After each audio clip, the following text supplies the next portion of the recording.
ನಮಸ್ತೆ. ನಮ್ಮೀಸ್ hobbies YouTube ಚಾನಲ್ಗೆ ಸ್ವಾಗತ. ನಾನಿವತ್ತು ಒಂದು ಒಳ್ಳೆಯ ಫರ್ಟಿಲೈಸರನ್ನು ಹಾಕೋದು ಹೇಗೆ ಅಂತ ತಿಳಿಸ್ಕೊಡ್ತಾ ಇದ್ದೀನಿ ಈ ವಿಡಿಯೋದಲ್ಲಿ. ತುಂಬಾ ಚೆನ್ನಾಗಿ ಹೂಗಳು ಬಿಡುತ್ತೆ, ಮೊಗ್ಗುಗಳು ತುಂಬಾ ಚೆನ್ನಾಗಿ ಬಿಡುತ್ತೆ, ಹಾಗೆ ಹೆಲ್ದಿಯಾಗಿರುತ್ತೆ. ಗಿಡ ಅಂತೂ ತುಂಬಾ ಹೆಲ್ದಿಯಾಗಿರುತ್ತೆ. ನನ್ನ ಹಿಂದಿನ ವಿಡಿಯೋಗಳೆಲ್ಲದರಲ್ಲೂ ಗಾರ್ಡನಿಂಗು ಟಿಪ್ಸ್ಗಳು, ಯಾವ್ಯಾವ ಫರ್ಟಿಲೈಸರ್ ಹಾಕಬೇಕು ಅನ್ನೋದ್ರ ಬಗ್ಗೆ ಎಲ್ಲ ವಿಡಿಯೋಗಳು ಇದೆ. ತುಂಬಾ ಚೆನ್ನಾಗಿ ರೆಸ್ಪಾನ್ಸ್ ಮಾಡ್ತಾ ಇದ್ದೀರಿ, ಎಲ್ಲ ವಿಡಿಯೋನ ನೋಡ್ತಾ ಇದ್ದೀರಿ. ತುಂಬಾ ಖುಷಿ ಆಗ್ತಿದೆ. ತುಂಬ ಧನ್ಯವಾದಗಳು ನಿಮ್ಮೆಲ್ಲರಿಗೂ ಕೂಡ. ಹೀಗೆ ನನ್ನ ಚಾನಲ್ಗೆ ಸಪೋರ್ಟ್ ಮಾಡ್ತೀರಿ. ಗಾರ್ಡನಿಂಗ್ ಟಿಪ್ಸ್ ಬಗ್ಗೆ ಒಳ್ಳೊಳ್ಳೆ ವಿಡಿಯೋಗಳನ್ನು ಹಾಕ್ತಿರ್ತೀನಿ ಮುಂದೆನೂ ಕೂಡ.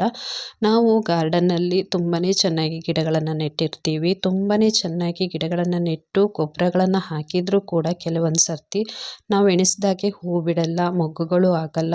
ತುಂಬ ಜನರ ಕಂಪ್ಲೇಂಟು ಇದೆ. ಯಾಕೆ ಸಣ್ಣ ಗಿಡದಲ್ಲಿ ತುಂಬಾ ಚೆನ್ನಾಗಿ ಹೂ ಬಿಡುತ್ತೆ, ಯಾಕೆ ನಮ್ಮ ಗಿಡದಲ್ಲಿ ಹೂ ಬಿಡಲ್ಲ, ನಾವು ಯಾವುದಾದ್ರೂ ರಾಸಾಯನಿಕ ಗೊಬ್ಬರನ ಹಾಕಬೇಕಾ, ಹಾಕಿದರೆ ಮಾತ್ರ ತುಂಬ ಚೆನ್ನಾಗಿ ಹೂ ಬಿಡುತ್ತಾ ಅಂತ ತಿಳ್ಕೊಳ್ತಾರೆ. ಖಂಡಿತವಾಗಿ ಇಲ್ಲ. ₹1 ಖರ್ಚಿಲ್ಲದೆ ಇರುವಂತಹ ಒಳ್ಳೊಳ್ಳೆ ಲಿಕ್ವಿಡ್ ಫರ್ಟಿಲೈಸರ್ ವಿಡಿಯೋಗಳನ್ನು ನಾನು ಹಾಕಿದ್ದೀನಿ.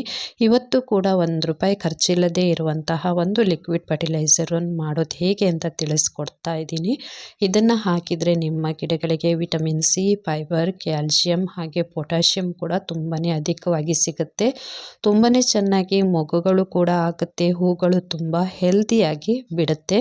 ಗಿಡಗಳಿಗೆ ಯಾವುದೇ ರೀತಿಯ ಕೀಟಗಳ ಬಾಧೆ, ಹಾಗೆಯೇ ಗಿಡಗಳು ತುಂಬಾ ಹೆಲ್ದಿಯಾಗಿರುತ್ತೆ. ಹಚ್ಚ ಹಸಿರಾಗಿರುವಂಥ ಎಲೆಯಿಂದ ಕೂಡಿರುತ್ತೆ, ಒಳ್ಳೆ ಚೆನ್ನಾಗಿ ಮೊಗ್ಗುಗಳು ಬಿಡುತ್ತೆ. ಬನ್ನಿ ಇದು ಮಾಡೋದು ಹೇಗೆ ಅಂತ ತಿಳಿಸ್ಕೊಡ್ತೀನಿ. ಆರೆಂಜ್ ಅಂತೂ ನೀವು ಮನೆಗೆ ತಂದೆ ತರ್ತೀರಿ, ತಿಂತೀರಿ, ಸಿಪ್ಪೆನ ತೆಗೆದು ಬಿಸಾಡ್ತೀರಿ. ಕೆಲವರು ಸಿಪ್ಪೆಯಿಂದ ಗೊಜ್ಜು ಕೂಡ ಮಾಡ್ತಾರೆ. ನಾನು ಮೊದಲನೇ ವಿಡಿಯೋ, ನನ್ನ ಕುಕ್ಕಿಂಗ್ ವಿಡಿಯೋದಲ್ಲಿ ಆರೆಂಜು ಸಿಪ್ಪೆಯ ಗೊಜ್ಜನ್ನು ಮಾಡೋದು ಹೇಗೆ ಅಂತ ಕೂಡ ವಿಡಿಯೋ ಹಾಕಿದ್ದೆ. ಈಗ ಇದರ ಫರ್ಟಿಲೈಸರ್ ಮಾಡೋದು ಹೇಗೆ ಅಂತ ತಿಳಿಸ್ಕೊಡ್ತಾ ಇದ್ದೀನಿ. ಮಾಮೂಲಾಗಿ ತಂದಿರೋಂಥ ಸಿಪ್ಪೆನ ನೀವು ಬಿಸಾಡ್ತೀರಿ. ಕೆಲವರು ಗಿಡದ ಬುಡಕ್ಕೆಲ್ಲ ಹಾಕ್ತಾರೆ. ಹಾಗೆ ಡೈರೆಕ್ಟ್ ಹಾಕ್ಲಿಕ್ಕಿಂತ ಇದ್ರದ್ದು ಒಂದು ಒಳ್ಳೆ ಲಿಕ್ವಿಡ್ ಫರ್ಟಿಲೈಸರ್ ಮಾಡಿ ಹಾಕಿದರೆ ನಿಮ್ಮ ಗಿಡಗಳಿಗೆ ವಿಟಮಿನ್ ಸಿ, ಕ್ಯಾಲ್ಶಿಯಂ, ಫೈಬರ್ ಹಾಗೆ ಪೊಟ್ಯಾಷಿಯಂ ಕೂಡ ತುಂಬಾ ಚೆನ್ನಾಗಿ ಗಿಡಗಳಿಗೆ ಸಿಗುತ್ತೆ. ಹಾಗೆ ಹೊಸಬರು ನನ್ನ ಚಾನಲ್ಗೆ ಸಬ್ಸ್ಕ್ರೈಬ್ ಆಗದಿದ್ದರೆ ಸಬ್ಸ್ಕ್ರೈಬ್ ಆಗಿ, ಈ ವಿಡಿಯೋಗೊಂದು ಲೈಕ್ ಮಾಡಿ, ಹಾಗೆ ವಿಡಿಯೋನ ಸ್ಕಿಪ್ ಮಾಡದೆ ಕೊನೆ ತನಕ ನೋಡಿ. ಇದನ್ನು ಹೇಗೆ ಮಾಡೋದು ಮತ್ತು ಇದರಿಂದ ಏನು ಉಪಯೋಗ ಇದೆ ಅನ್ನೋದು ಕೂಡ ಈ ವಿಡಿಯೋದಲ್ಲಿ ತಿಳಿಸ್ಕೊಡ್ತಾ ಇದ್ದೀನಿ. ಬನ್ನಿ, ಈ ಆರೆಂಜನ್ನು ನಾವೀಗ ಈ ಆರೆಂಜ್ ಸಿಪ್ಪೆಯನ್ನು ಸಣ್ಣದಾಗಿ ಕಟ್ ಮಾಡ್ಕೊಳ್ಳೋಣ. ಸಣ್ಣದಾಗಿ ಕಟ್ ಮಾಡಿಕೊಂಡು ಇದನ್ನು ಫರ್ಟಿಲೈಸರ್ ಮಾಡೋದು ಹೇಗೆ ಅಂತ ತಿಳಿಸ್ಕೊಡ್ತಾ ಇದ್ದೀನಿ. ಈ ರೀತಿ ಸಣ್ಣ ಪೀಸ್ಗಳಾಗಿ ಕಟ್ ಮಾಡ್ಕೊಳ್ಳಿ. ನೀವು 1-2 ಆರೆಂಜ್ ಸಿಪ್ಪೆ ಸಾಕಾಗುತ್ತೆ. ತುಂಬಾ ಗಿಡಗಳಿದ್ದರೆ 3-4 ಆರೆಂಜ್ ಸಿಪ್ಪೆ ಬೇಕಾಗುತ್ತೆ. ಸ್ವಲ್ಪನೇ ಗಿಡ ಇದ್ದರೆ 1-2 ಆರೆಂಜ್ ಸಿಪ್ಪೆನ ಈ ರೀತಿ ಕಟ್ ಮಾಡ್ಕೊಳ್ಳಿ. ತುಂಬಾ ಸಣ್ಣಗೆ ಕಟ್ ಮಾಡ್ಕೊಳ್ಳೋದು ಬೇಡ. ಇದನ್ನು ಈ ರೀತಿ ಕಟ್ ಮಾಡಿಕೊಂಡ್ರೆ ಸಾಕಾಗುತ್ತೆ. ಇದನ್ನು ಏನು ಮಾಡಬೇಕು ಅಂದರೆ, ನಾವೀಗ ಈ ರೀತಿ ಕಟ್ ಮಾಡ್ಕೊಂಡಿರೋವಂಥ ಸಿಪ್ಪೆಗಳನ್ನೆಲ್ಲ ನಾವು ಒಂದು ಗ್ಲಾಸ್ ಒಳಗೆ ಅಥವಾ ಒಂದು ಡಬ್ಬಿಯೊಳಗೆ, ಯಾವುದಾದ್ರೊಂದು ಪ್ಲಾಸ್ಟಿಕ್ ಡಬ್ಬಿ ಅಥವಾ ಗ್ಲಾಸ್ ಒಳಗೆ ಅದನ್ನು ಹಾಕಿ ನಾವು ಇದನ್ನು ನೆನೆಸಿಡಬೇಕಾಗತ್ತೆ. ನೀರು ಹಾಕಿ ನೆನೆಸಿಟ್ಟು ಇದನ್ನು ಫರ್ಟಿಲೈಸರ್ ಆಗಿ ಯೂಸ್ ಮಾಡಬೇಕಾಗತ್ತೆ. ನಾನು ಏನು ಮಾಡ್ತೀನಿ ಅಂದರೆ, ಇದನ್ನು ಈಗ ನೆನೆಸಿಡ್ತೀನಿ. ಒಂದು ಗ್ಲಾಸು ಕಪ್ ತಗೊಂಡಿದ್ದೀನಿ, ಲೋಟ ಗಾಜಿಂದು. ಅದಕ್ಕೀಗ ಹಾಕಿ ಇದು ಮುಳುಗುವಷ್ಟು ನೀರನ್ನು ಹಾಕ್ತಿದ್ದೀನಿ. ಸಿಪ್ಪೆಯು ಮುಳುಗುವಷ್ಟು ನೀರನ್ನು ಹಾಕಿದ್ರಾಯಿತು. ಇದನ್ನು ಹಾಕಿ ಒಂದು 48 ಗಂಟೆಗಳು, ಅಂದರೆ 2 ದಿನ ಬಿಡಬೇಕಾಗತ್ತೆ. ಇದು ಇವತ್ತು ಹಾಕಿ ನಾಳೆ ಯೂಸ್ ಮಾಡುವಂಥದ್ದಲ್ಲ. 48 ಗಂಟೆಗಳ ಕಾಲ ಇದು ನೀರಿನಲ್ಲಿ ಚೆನ್ನಾಗಿ ಇದು ನೆನಿಬೇಕು. ನೆಂದು ಸ್ವಲ್ಪ ಕೊಳೆಯೋ ಥರ ಬರಬೇಕಂದ್ರೆ ಆ ರೀತಿ ತುಂಬ ಮೆತ್ತಗಾಗುತ್ತೆ. ಅದು ನೀರು ಹಾಕಿ ಇಟ್ಟರೆ, 2 ದಿನ ನೀರು ಹಾಕಿಟ್ರೆ ತುಂಬಾ ಚೆನ್ನಾಗಿ ಅದು ನೆನೆಯುತ್ತೆ. ನೆಂದ ನಂತರ ನಾವು ಅದನ್ನು ಫರ್ಟಿಲೈಸರ್ ಆಗಿ ಯೂಸ್ ಮಾಡಿದ್ರಾಯಿತು. ಹಾಗೆ ಈ ವಿಡಿಯೋನ ಶೇರ್ ಮಾಡಿ, ಲೈಕ್ ಕೂಡ ಮಾಡಿ, ಸಬ್ಸ್ಕ್ರೈಬ್ ಆಗದಿದ್ದರೆ ಸಬ್ಸ್ಕ್ರೈಬು ಕೂಡ ಆಗಿ ಅಂತ ಕೇಳ್ತಿದ್ದೀನಿ. ಇನ್ನೂ ಹೆಚ್ಚಿನ ವಿಡಿಯೋಗಳು ಬೇಕಿದ್ದರೆ ನನ್ನ ಚಾನಲಲ್ಲಿ ತುಂಬ ಲಿಕ್ವಿಡ್ ಫರ್ಟಿಲೈಸರ್ ವಿಡಿಯೋಗಳನ್ನೆಲ್ಲ ಹಾಕಿದ್ದೀನಿ, ಎಲ್ಲವನ್ನು ನೋಡಿ ಅಂತ ಹೇಳ್ತಾ ಇದ್ದೀನಿ.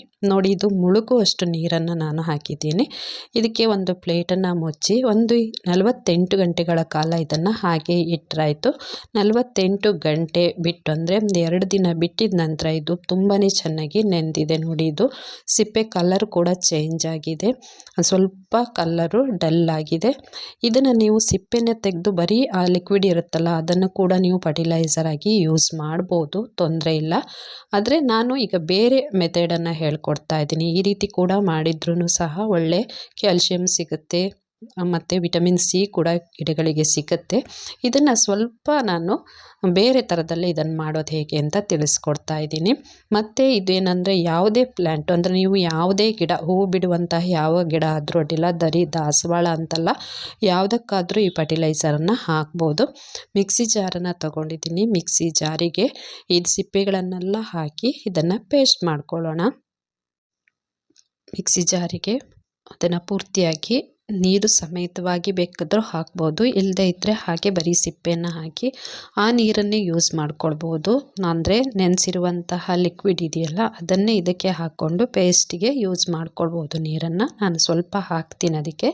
ಸ್ವಲ್ಪ ಇದು ತುಂಬ ತೆಳುವಾಗಿ ಮಾಡ್ಕೊಳ್ಬೇಡಿ, ಸ್ವಲ್ಪ ಗಟ್ಟಿಯಾಗಿ ಇರಲಿ. ಯಾಕಂದರೆ ತುಂಬ ತೆಳುವಾಗಿ ಮಾಡಿದರೆ ಜ್ಯೂಸ್ ಥರ ಆಗೋಗುತ್ತೆ. ಅದಕ್ಕೋಸ್ಕರ ಸ್ವಲ್ಪ ಗಟ್ಟಿಯಾಗಿ ಈ ರೀತಿ ಮಾಡ್ಕೊಳ್ಳಿ, ಪೇಸ್ಟನ್ನು ಮಾಡ್ಕೊಳ್ಳಿ. ಈ ರೀತಿ ನೋಡಿ, ಕಲರ್ ನೋಡಿ ಎಷ್ಟೊಂದು ಚೆನ್ನಾಗಿ ಕಾಣುತ್ತುಂಟು. ತುಂಬಾ ಎಲ್ಲೋ ಆಗಿ ತುಂಬಾ ಚೆನ್ನಾಗಿ ಕಾಣುತ್ತೆ. ಮತ್ತು ಗಿಡಗಳಿಗಂತೂ ತುಂಬಾ ಒಳ್ಳೆಯ ಬೆನಿಫಿಟ್ ಇದೆ ಈ ಫರ್ಟಿಲೈಸರಿಂದ.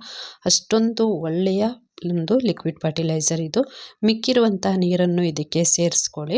ಇದನ್ನು ಏನು ಮಾಡಬೇಕು ಅಂದರೆ ಈಗ ಹೀಗೆ ಡೈರೆಕ್ಟಾಗಿ ಹಾಕಬಾರ್ದು, ಯಾಕಂದರೆ ತುಂಬಾ ಸ್ಟ್ರಾಂಗ್ ಇರುವಂತಹ ಫರ್ಟಿಲೈಸರ್ ಇದು.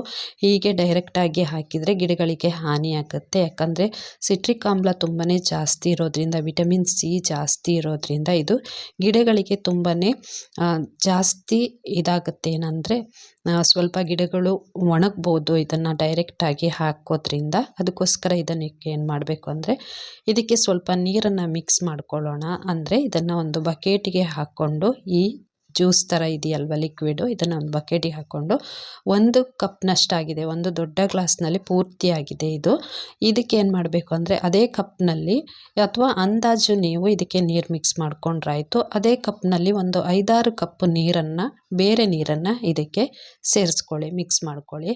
ಹಾಗೆ ಇದನ್ನು ಹಾಕಲಿಕ್ಕಿಂತ ಇನ್ನೂ ಸ್ವಲ್ಪ ಇದನ್ನು ತೆಳು ಮಾಡಿಕೊಂಡು, ಅಂದರೆ ನೀರು ಹಾಕಿ ಇದನ್ನು ತೆಳ್ಳಗೆ ಮಾಡಿಕೊಂಡು ಈಗ ಇದನ್ನು ನೀವು ಗಿಡಗಳಿಗೆ ಯೂಸ್ ಮಾಡ್ಬೋದು. ತುಂಬಾ ಒಳ್ಳೆಯ ರಿಸಲ್ಟ್ ಕೊಡುವಂತಹ ಒಂದು ಲಿಕ್ವಿಡ್ ಫರ್ಟಿಲೈಸರ್ ಇದು. ತುಂಬಾ ಬೆನಿಫಿಟ್ ಇದೆ ಈ ಫರ್ಟಿಲೈಸರ್ ಹಾಕೋದ್ರಿಂದ. ಇದನ್ನು ಯಾವಾಗ ಹಾಕಬೇಕು ಅಂತ ನೀವು ಕೇಳ್ಬೋದು, ಅಂದರೆ ಎಷ್ಟು ಸರ್ತಿ ಹಾಕ್ಬೋದು ಇದನ್ನು ಅಂತ. ನಿಮಗೆ ಆರೆಂಜ್ ಸಿಕ್ಕಿದಾಗ ನೀವು ಈ ರೀತಿ ಫರ್ಟಿಲೈಸರ್ನ ರೆಡಿ ಮಾಡಿಕೊಂಡು ಹಾಕ್ಬೋದು.